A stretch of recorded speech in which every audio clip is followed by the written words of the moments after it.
Hey, Warpugs. So, this one's been a long time coming. Not even gonna lie. With as many requests as I do get on a day-to-day basis, there are some that I'm just sitting there like always wanting to get around to and kicking myself for not being able to get around to. But this is one that I'm really beating myself up for because I get a lot of requests to check out specific fandoms. Um, Everybody wants me to check out Destiny. Everybody wants me to check out, more Halo and things like that. Even though I think I'm going to, once again, I think I'm going to take a little thing where I just don't look at Halo for my own personal reasons. But, BattleTech, now that is a subject that people have made a lot of requests for me to check out. In fact, I'm not quite sure why I didn't dive into BattleTech lore earlier, when everything started happening with Warhammer Animations. But one group has come up every single time you guys tell me that I should check out something about BattleTech, and that is the Black Pants Legion. I mean, you guys tell me nonstop, these are the people to learn BattleTech from. And today, I made mention of the fact that last time I checked out something about BattleTech, that I didn't know much about the houses. Well, KB heard that and requested something. And this is one of the oldest requests on the entire Discord server. And I don't know why I didn't get to it earlier. We're going to get into this. We're going to learn. Sub to Black Pants Legion if you haven't already. Guys, sub to me if you haven't already. I know how many people have not, and my heart is crushed. But, with all things being considered, I'm glad you're just joining me. Leave a like and a comment. Let's get into it. What's your favorite house after this? I'll tell you mine. Here we go.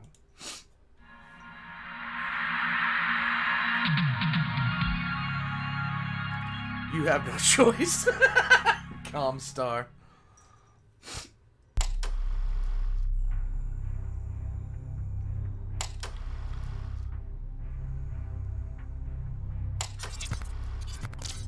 Great houses of the Inner Sphere. Welcome, new mech warriors, to the Inner Sphere, where you can keep whatever money you find so long as you live to payday. Okay. For our first lesson, the Great Houses. Slide, please.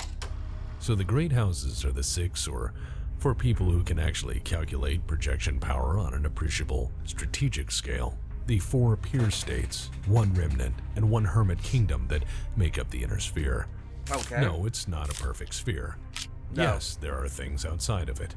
Today we're talking about these assholes. These are the great houses of the Inner Sphere, and they're all very different in varying ways, but are mostly the same, in that they are all occasionally not very nice to each other. Figures. They also possess vast arsenals of planet-killing weapons, and on special occasion will trundle them out for public display. Hooray! If you want to know why these people are fighting over such a vast territory and why they're so committed to erasing portions of their collective industrial base, history, and civilization, well, it's complicated. It's great. This is great. Best take on it is a two-parter, and most people find that a bit much. So let this serve as a basic introduction to your career in the world of mech warriors. Let's and go. A primer on who's most likely to kill you when you inevitably fuck up. But firstly, a disclaimer. I am biased. Okay. As a mercenary plying his trade in the Inner Sphere, I find concepts such as warfighting ideology largely a position of what you can cover up from the general public. Mainly because, at the end of the day in the Inner Sphere, it's about you and yours. Okay. And smoking craters tell no tales. This is They true. make a hell of an autocannon. But to better illustrate my point, let's just dive in. This map is from 3067. Maps from after that are somewhat messed up. Okay. For a number of reasons. And on an unrelated note, let's just brush this radioactive ash off here, and there we go. All right. 3067. Don't mind the flickering on the screen. I'm told it's mostly harmless. Okay. Mostly. Let's begin with the great houses themselves. I'll be moving clockwise as we go for those of you who understand time, and left-hand feed for people who understand timing.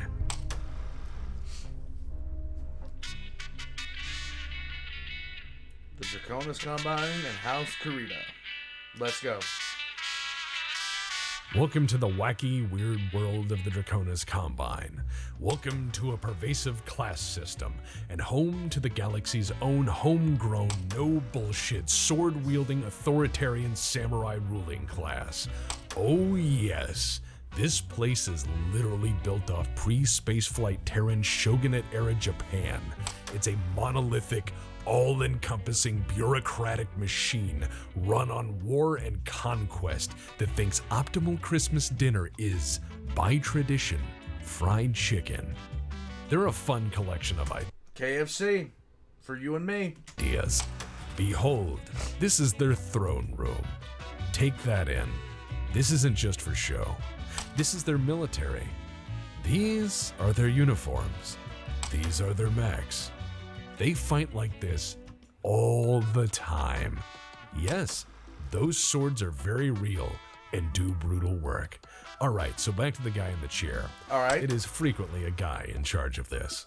So this guy is called the coordinator.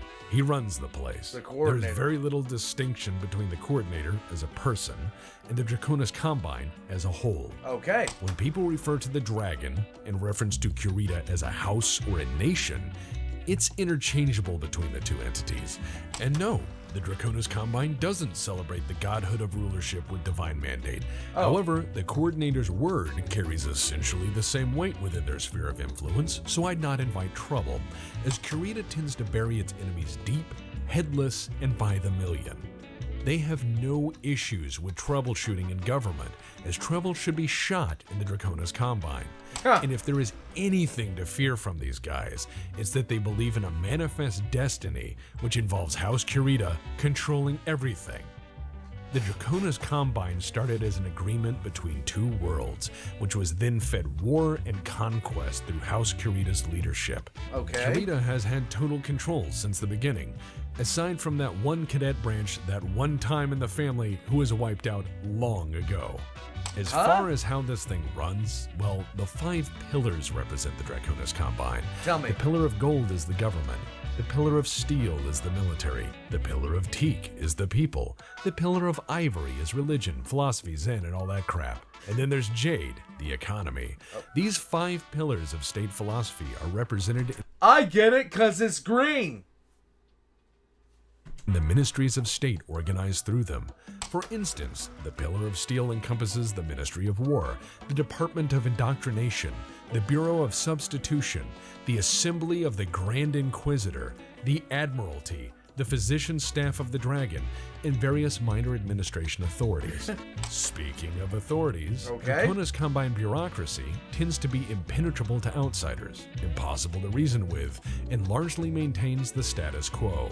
Actual decisions are typically made by people with significant military rank, in the form of military governors appointed to oversee civilian authorities. When in doubt, the decision maker is typically the one with the sword. And if you want to see that sword up close and real fast, you only need to fail to take its bearer seriously, or merely disrespect their presence. Also, they had this whole death to mercenaries thing for a while. Not my favorite government to work with. Then Doubt again, they rarely need mercenaries ever because the constant fighting and insanity of the samurai class means they're pretty much ready to throw down whenever. If they lack a cause, they'll find one quick. The leaders of the Draconis military are often peerless warlords, equally at home in local shogunal politics or on the battlefields of their neighbors.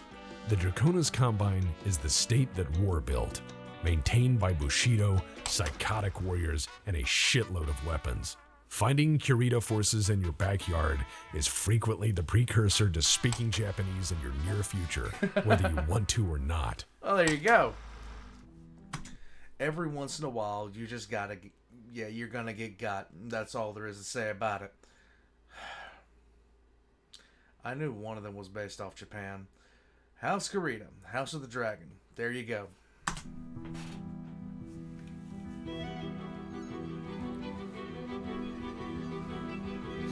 The Federated Next Sons and door House is Davin. ruled by House Davion, the Davion. so-called good kid of the successor houses. The noble one. The one that likes autocannons a lot. Okay. That's these guys. Technically, the state is the Federated Sons, and they're another fun monarchy. House Davion is descended from English and French nobility, operating as constitutionally bound monarchs, and has been, since ever, trying to reinforce their position as champions of liberty and personal freedom at every annoying turn. Hooray. Because of this, most people think House Davion, and by extension, the Federated Sons, are self-righteous assholes. And they're not wrong. Mostly. But see, the story is a bit funny on that. All right. Originally, the Federated Sons was a federation. In time, I'm taking a look at some of these world names, and they are looking familiar. the founding polities chose delegates to form a high council who would, among themselves, elect a president to lead them. But the political machinations of the Davion family were all about having a monarchy, so they pushed the presidency into that, and since then the Davion family has ruled, which is really good for them. Mostly good for the Federated Sons, and has worked out for the most part. Okay. However, Davions being Davions, one had to rule them all. So there was an early Davion civil war. The 5 marches had to decide for themselves who would be the first prince, and sharing was, apparently, not a serious consideration at any point. Sometimes and the winner just of not. that first early Davion civil war, Alexander Davion, went on to pass more legislation than any of his predecessors because he had total military support. Turns out you can make people vote how you want with a bayonet. However, the story doesn't get any worse really for some time at least. To their credit, You see, this is the same kind of thing that House, House Carita does apparently, but apparently they've gotten better. Time heals all wounds. They had their kid and chilled. House Davion was not a despot. They encouraged then and still champion free speech, individual liberties, and personal freedom. Okay. But in the end, it is a monarchy. Considering the mostly beneficial ruling arrangement, some will label Davion a father knows best state, Okay. which has many times but not always been justified in its actions. As such, it is seen as one of the more stable houses on account of broad public support. I will admit this, though they can be miserably righteous and annoying, they're frequently not evil, just smug, and yes, that is just as bad. The armed forces of the Federated Sons have historically been one of the most professional militaries in the Inner Sphere, originally formed from peacekeepers and always kept as modern as state industries could allow. These guys even developed the predecessors to the Warhammer on their own dime in the earliest years of battle mechs. Even when they're wrong, they're almost right. Okay. Davion may not pay you well, but they won't bury you for no reason. Mostly. That is always a good sign.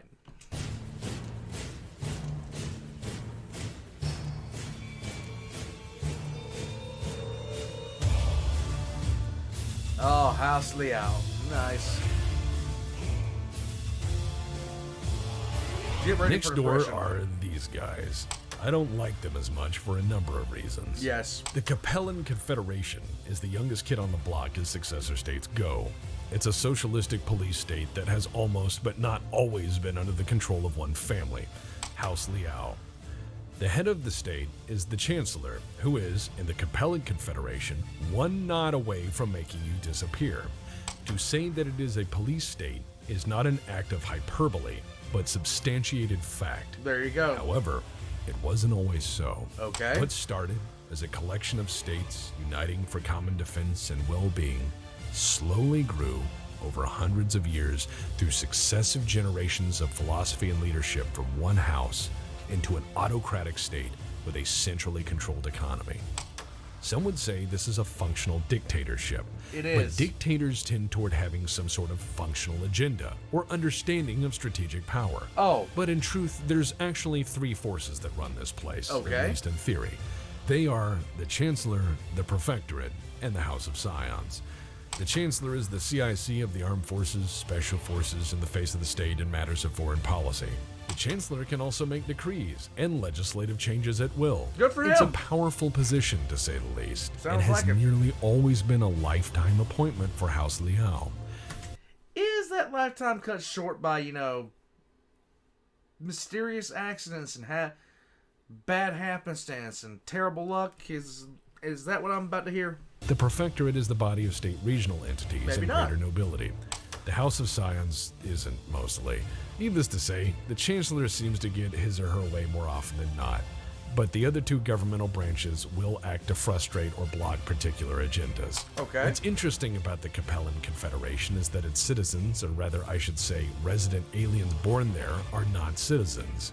Not yet, anyways. Huh. In fact, in the Confederation, citizenship must be earned, and the state is the sole measure of that esteem. Children are legally, in every way, wards of the state under limited provisional supervision granted by the government to their parents or other assigned legal guardians. At age 15, each child is thoroughly examined by the government to see if they have a proven commitment to the state. Those who are deemed worthy gain citizenship. Okay. Those who are not are given a grace period for a second evaluation, but failure to measure up as a citizen for any reason results in becoming a non-citizen, which are frequently referred to as state servitors. By the succession wars, this non-citizen class had become an enormous part of the population, a population that, I must state, had no rights and was legally state property. This was reversed in 3052 when Sun Tzu Liao became chancellor and abolished servitor slavery. Thank you. Not all Capellan chancellors are assholes. Most, though, well, the record speaks for itself. The military of the Confederation Armed Forces have traditionally been the underdog, but have never shied away from a fight. They frequently are pushed into doing far too much with far too little, and on top of it have to face the catastrophic political and military meddling of a chancellor who may or may not understand the difference between entertainment and war. The fact my the Capellan God. state has not been conquered outright speaks volumes to the abilities of the CCAF, who have demonstrated battlefield insanity as a doctrine for nearly 8 centuries. Wow. The Capellan economy is centrally planned and is designed on the principle that sufficient planning can overcome any hardship. This has produced mixed results. The Confederation always endures, but at what cost? Oh God, it's never a good sign when everyone's just waiting for you to collapse. Never a good sign when everyone is just waiting for you to fall over and die.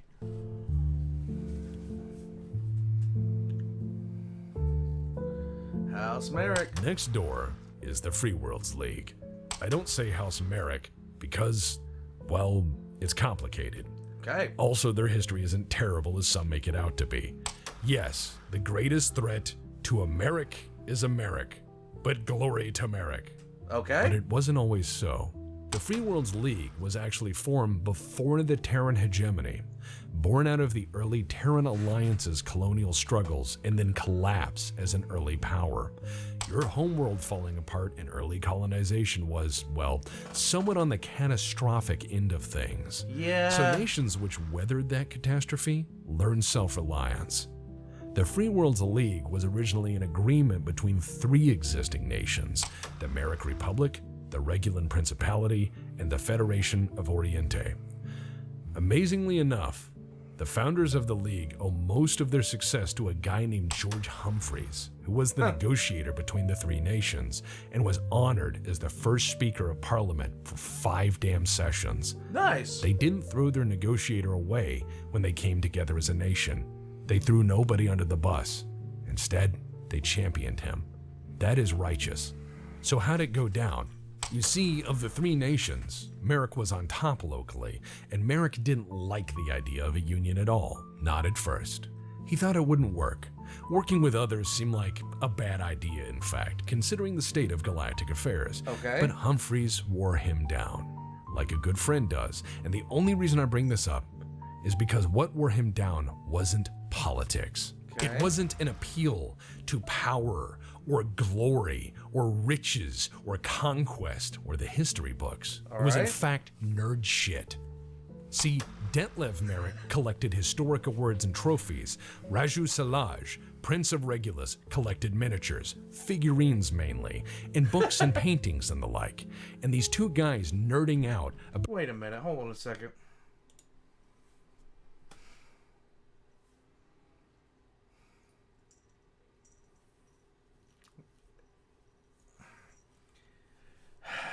I have no words.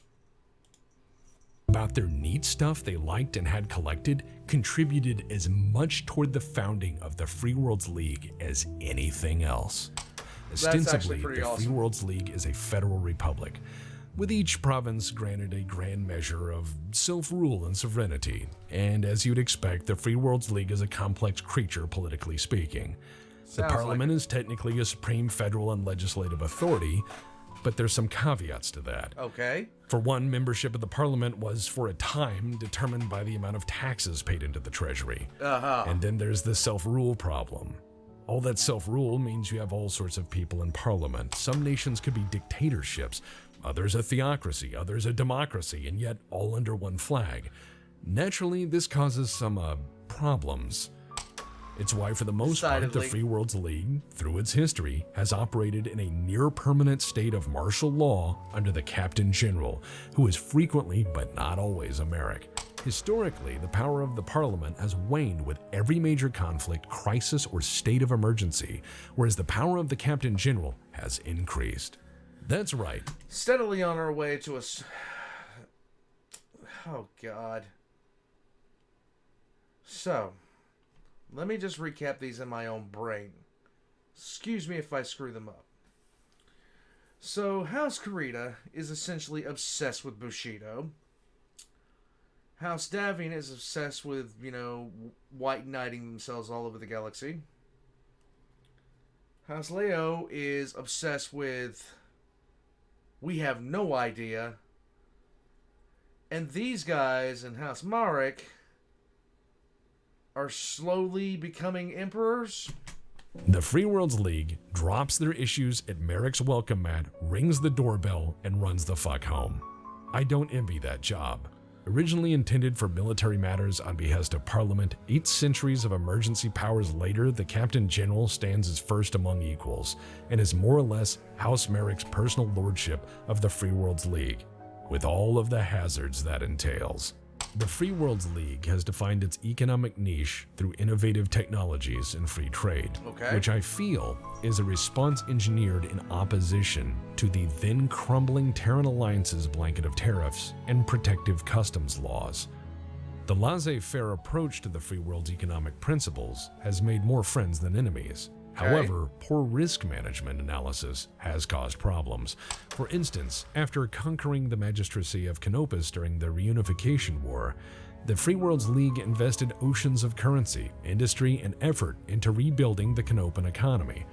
Canopus returned the favor by outcompeting and underbidding the Free Worlds League economy in the region by mostly using principally cheaper labor and lots of industry they didn't have to pay to build. This resulted in a 10-year economic recession for the entire Free Worlds League. Nice! No good deed goes unpunished. There you go. Since they've learned quite a bit and have managed their economic affairs with care to guard against the systemic mayhem and shock as caused by other states, good intentions or not. Culturally, the Free Worlds League is a mix. In fact, it is probably the most diverse state there is in the Inner Sphere. The principal language is mostly a derivative of Star League English, but on any given world you might hear Czech, Arabic, or Urdu. With the sheer number of cultures and political systems present in the Free Worlds League, it must be said that if there was anything that unified them, it was not a Merrick, but more an ideology. And that's entrepreneurship, a belief in the free market, and the idea that anybody could make it if they tried. It was from the prosperity of the Star League that this philosophy grew, I feel. The succession wars didn't dampen their spirits either. It merely made them appreciate what they had and encouraged them to continue fighting for it. And maybe each other from time to time because, hey, glory to Merrick.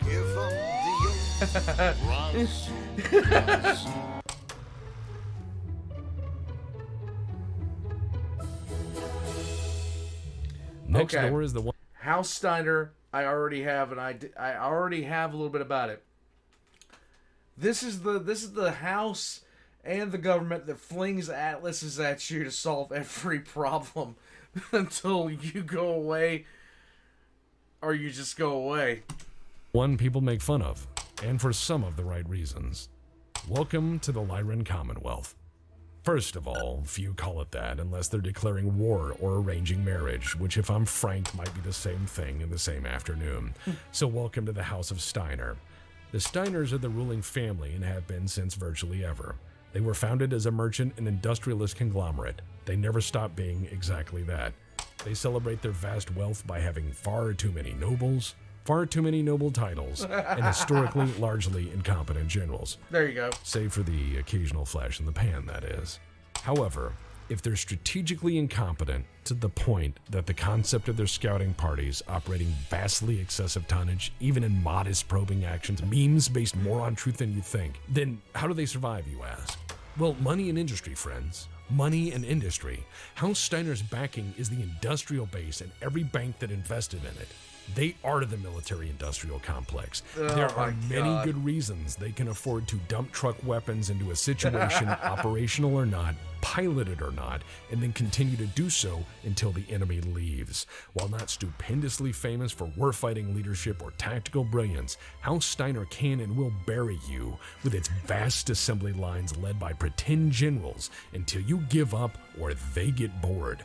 Every tragic comedy of their strategic planning is mostly covered by the sheer power of their pervasive economy and vast military industry. There you go. In its early days, the Lyran Commonwealth was headed by 9 archons as patterned off ancient Athens of Terra, because early post-Terran colonies were like that, very idyllic. Then one guy deposed the other 8 and decided to establish the Estates General to run the show and finally hammer out some agreements on what rights meant. And it's kind of worked out. Technically, the Archon of the Lyran Commonwealth is an absolute ruler, commander-in-chief of all military forces, and can unilaterally make most governmental decisions with a modest nod. They run the show. They even hold the right to grant and remove noble titles in perpetuity, titles which hold significant power. So they're a ruthless autocrat, right? Not really. Most These medals were probably once somebody's children. Archons of House Steiner, aside from a few notable assholes who need extensive covering in what I will likely label a historical diss track, are mostly okay people. They delegate most decisions to the bureaucracy, the councils of state, appointed advisors, and the Estates General, and they typically just keep their heads down. Or just go to the Solaris thing. Right, the Solaris thing.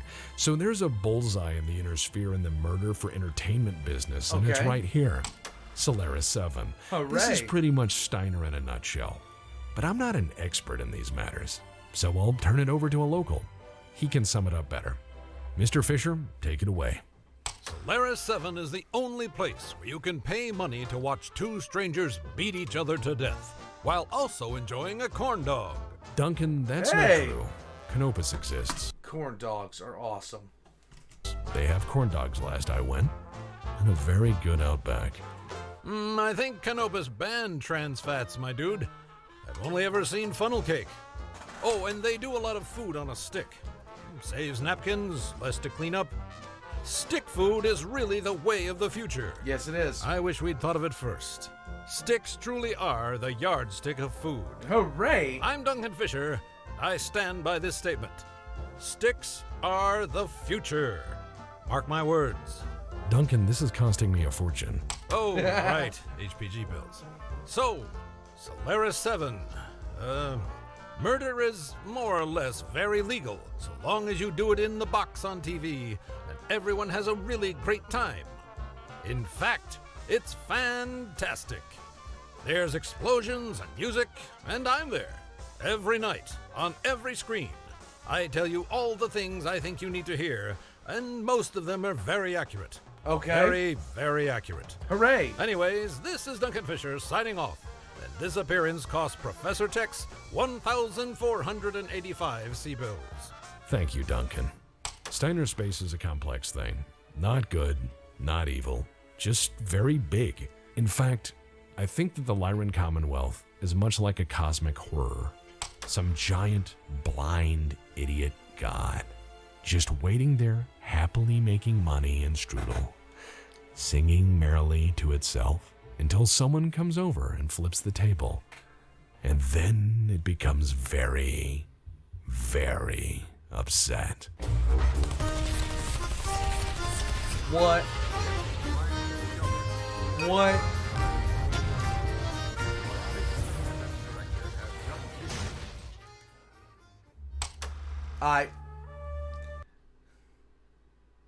House Steiner. God. We just throw atlases at it until it stops being a problem. That was the way that house was introduced to me, and I'm taking that one forevermore.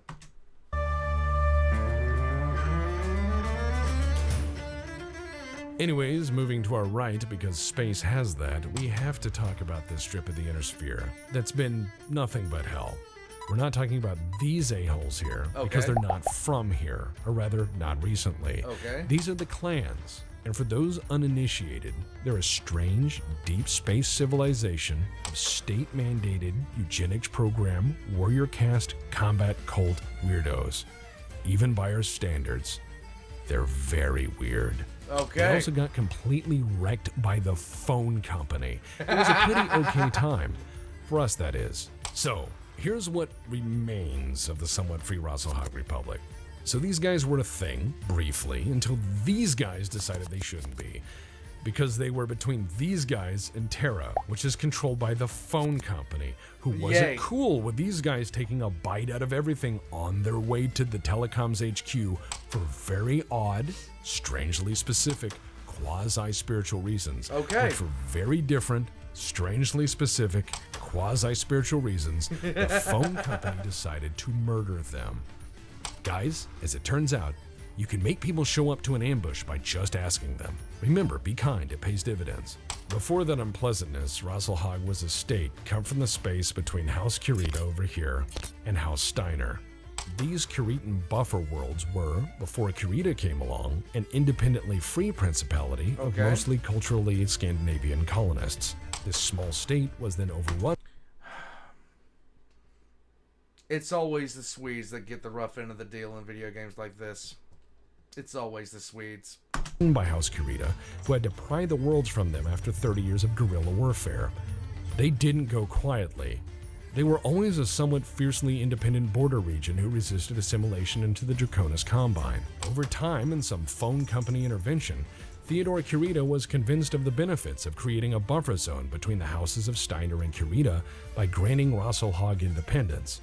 Some of Kurita's guys were so mad at this that they resisted the government, and Kurita had to fight what was called the Ronin War. After Old Man Kurita gave his rowdy warriors the belt, Rasalhague became essentially a neutral buffer between the two superpowers of House Kurita and House Steiner.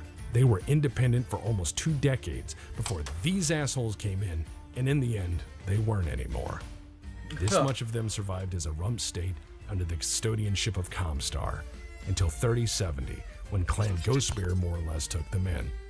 Because Ghostbear is of a similar cultural background and understands the importance of family. Yay. Good people mostly. Kinda clingy though. For the record, Hugs. Rasalhague was not a paper dragon.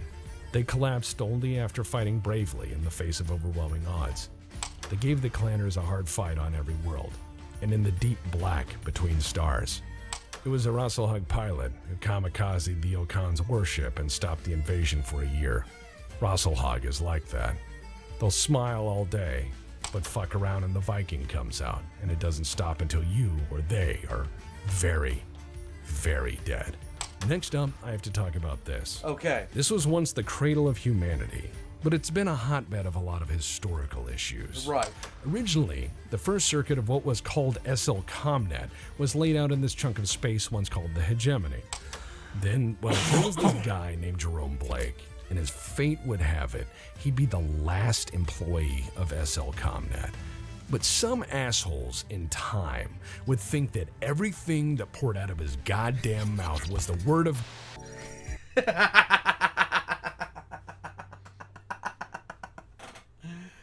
You know, somehow I saw that coming.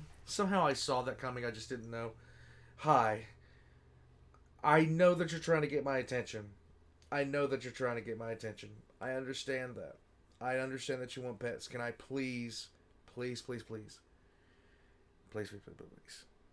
finish this recording? Okay? Alright. Down you go. Oh, technically... Oh, that sucks. Oh. Right, so I guess next time I have to talk about the periphery, then the deep periphery. Great. Goat, Yay. play me out. Team, show these people how we pay our bills. See you next time. Stay safe. Oh, far away from the light of terror, the remnants of another era. Join the crew, grab a brew. It's the damn periphery. We're full of pirates, cultists, rednecks, and opus girls. Look great in latex. Join the crew, grab a brew. It's the damn periphery. We're stuck in the periphery. Oh no, oh yeah. Ain't too much tech to be found here. At least it's not the inner sphere. Far away, out in the deep periphery. Far away. Not Alfarius, Alfarius. Our way. I get it. Alright, hold on a second. What is this? Oh my god. Guys, that was a good primer. That was a really good primer. Most of my knowledge, flat out, of BattleTech itself comes from MechWarrior 3, and that's really about it. I know about the clans. I know about the clan invasion. I know how it ended. I know Smoke Jaguar got wiped out. And I am starting to learn about things that happened in BattleTech itself. I know that I only have the most brief outline of things that happened in BattleTech. And that doesn't bother me nearly as much as you'd think, because I know that you guys are going to fill in the gaps. This was good. I like this. I always like it when there's humor as well as seriousness. I love lore videos. That's why I start. I do my own. I did my own up until a couple months ago. I need to get back into that. I keep on thinking that I'll be able to, start up again, but I'm facing a lot of mental blocks in that, and I'm hoping to overcome those, because doing lore videos was something I was really, really enjoying and passionate about, and then just I started working on one, and I just couldn't work on it anymore, and I have not opened it back up. All the files are saved. I'm just ready to get back to it. And I'm starting, as I said before, I'm starting to feel that urge to do it again. But it's just something that one of these days I'm going to pick it up, and I want to have everything ready to go. I want to have everything all ready to go. Didn't mean to get turned that a little bit depressing on my end, but you guys don't understand. You guys, some of you understand far more than others. Enough of that. Black Pants Legion. This was a massively informative thing for me, because I knew about Draconis Combine's proclivity for samurai mechs, and I knew about Steiner because of what you guys told me earlier, and their tendency to just dump atlases at a problem. House Leo, no,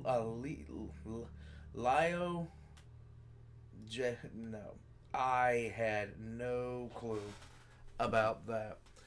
The House Merrick, they're well on the way to becoming a dictatorship, but for some reason, I always think about the Arendani Light Horse. But that's just me. Warpugs, like and subscribe if you haven't already. I'm going to have all of Black Pants Legion's links in the description down below. I hope you check them out. I hope you check me out in the future. Until then, this cat wants to get pet. I got to pet her. I'll catch you guys later.